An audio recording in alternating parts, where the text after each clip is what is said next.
Je suis parti du Bénin en 1975 et en 1980, un journal, un grand projet de quotidien était mis sur la table, sur la place de Paris.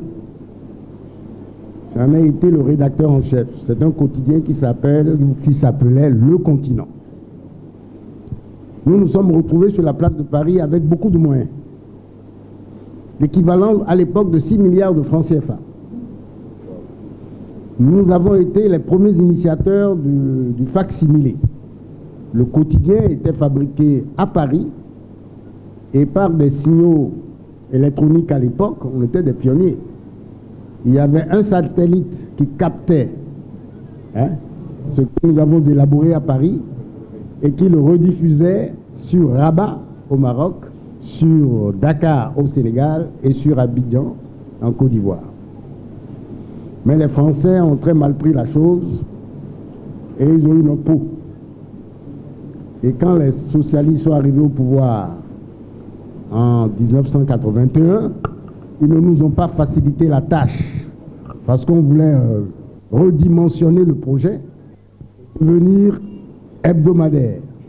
Mais ça n'a pas été possible. On s'est séparés.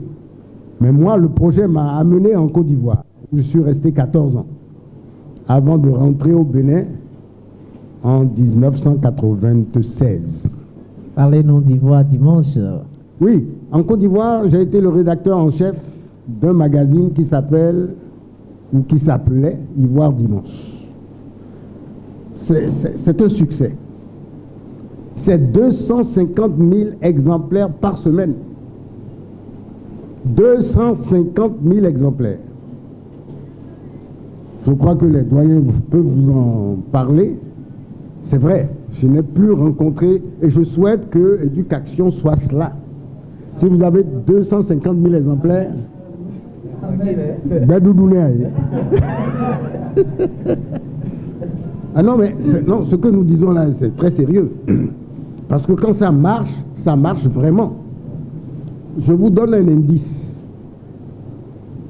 Devinez à combien on me payait mon loyer à Abidjan. Je vous donne le mot. Devinez l'ancien chiffre. Combien mon journal me paye mon loyer à Abidjan tous les mois? 450 000. Sonouné. En 82? Non, de 82 à 96, j'ai quitté la Côte d'Ivoire. Oui.